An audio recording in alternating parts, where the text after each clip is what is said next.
Question number 1, 30ರ ಅವಿಭಾಜ್ಯ ಅಪವರ್ತನಗಳು ಯಾವುವು ಅಂತ ಕೇಳ್ತಾರೆ. 4 ಆಪ್ಷನ್ಸ್ ಅದಾವು, ಎ ಬಿ ಸಿ ಡಿ ಅಂತ. ನಾವು 30ರ ಅವಿಭಾಜ್ಯ ಅಪವರ್ತನಗಳನ್ನು ತೆಗಿಬೇಕಾಗಿತ್ತು ಅಂದ್ರೆ ಇಲ್ಲಿ ಬರುವಂಥ ಸಂಖ್ಯೆಗಳು ಅವಿಭಾಜ್ಯಗಳಾಗಿರಬೇಕು. ಅವಿಭಾಜ್ಯಗಳಂದ್ರೆ ಒಂದು ಮತ್ತು ಅದೇ ಸಂಖ್ಯೆಯನ್ನು ಹೊರತುಪಡಿಸಿ ಬೇರೆ ಯಾವುದೇ ಸಂಖ್ಯೆಯಿಂದ ಭಾಗ ಹೋಗದೇ ಇರುವಂಥ ಸಂಖ್ಯೆ ಅಂದಾಗ 1ರಲ್ಲೇ ಭಾಗ ಮಾಡೋಂಗಿಲ್ಲ, point number 1.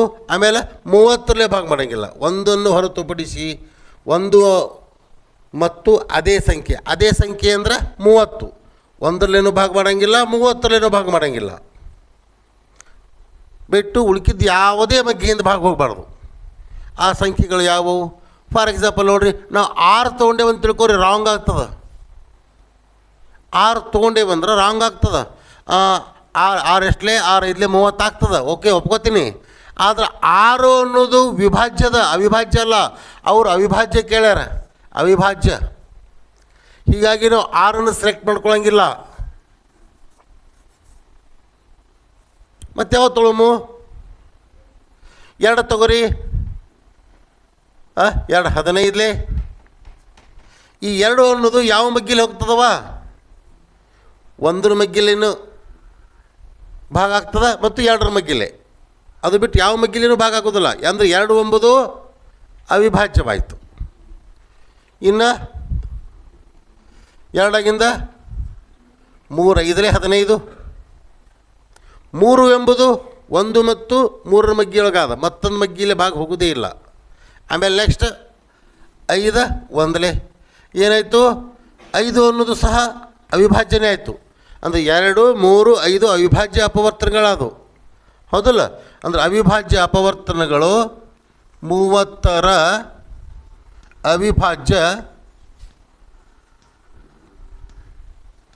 ಅಪವರ್ತನಗಳು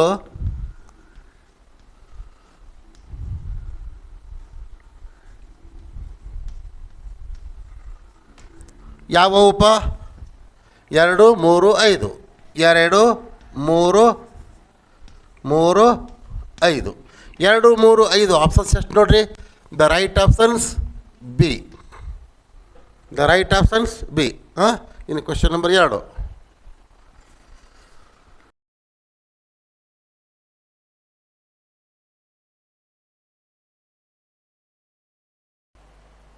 hello, question number 2 ನೋಡ್ರಿ.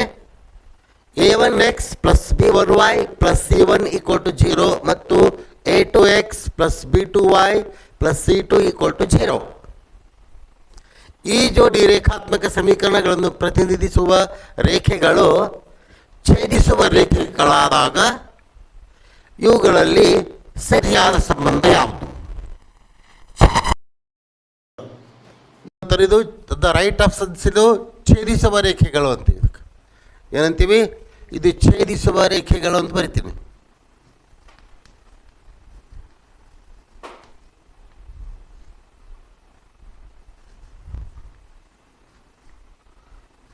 ರೇಖೆಗಳು, ಛೇದಿಸುವ ರೇಖೆಗಳು ಯಾವ ರೂಪದಲ್ಲಿ ಇರ್ತದೆ? a1/a2 ≠ b1/b2 ಇರ್ತದೆ. ಇದೇನು? ಬಿ ಏನಾಗ್ತದೆ ಹೇಳಿ ನೋಡೋಣ. ಐಕ್ಯಗೊಳ್ಳುವ ರೇಖೆಗಳು, ಒಂದರ ಮೇಲೆ ಒಂದು ಬಂದು ಕೊಡ್ತದೆ, ಹೌದಲ್ಲ? ಇದಕ್ಕೆ ಐಕ್ಯವಾಗುವ ರೇಖೆಗಳು ಅನ್ಬೇಕು.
Question number 3.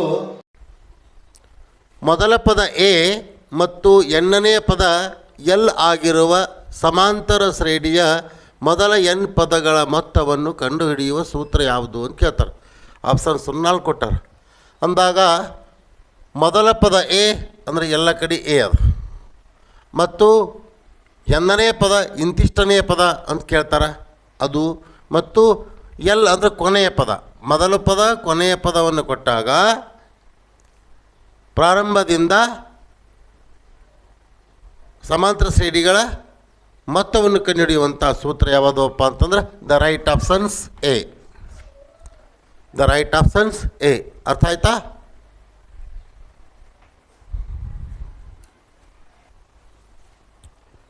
Question number 4.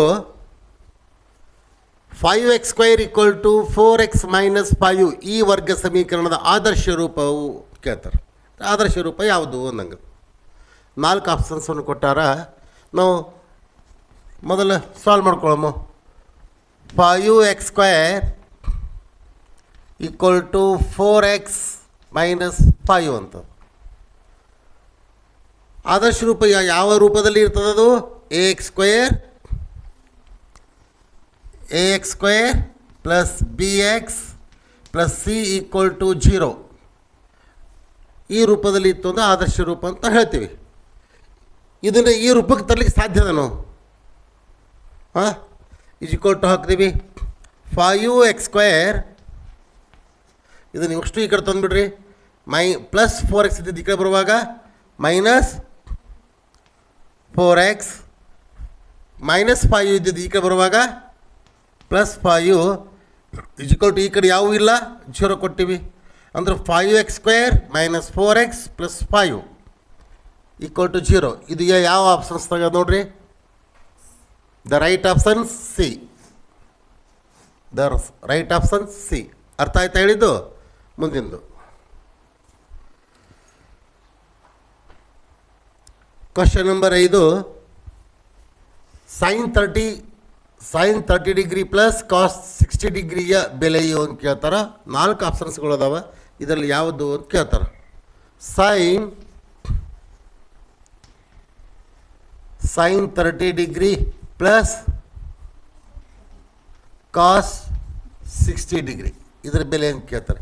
sin 30 degree ಅಂದರೆ ಎಷ್ಟಾಗ್ತದೆ? ಅದು ಭಿನ್ನರಾಶಿಯಲ್ಲಿ ವ್ಯಾಲ್ಯೂ ಎಷ್ಟು? 1/2. cos 60 ಡಿಗ್ರಿ ಅಂದರೆ 1/2 ಆಯಿತು. ಬಿಡಿಸಿದಾಗ 1 + 1 ಆಯಿತು = 1 1 2/2 ಅಂದರೆ 2 1 =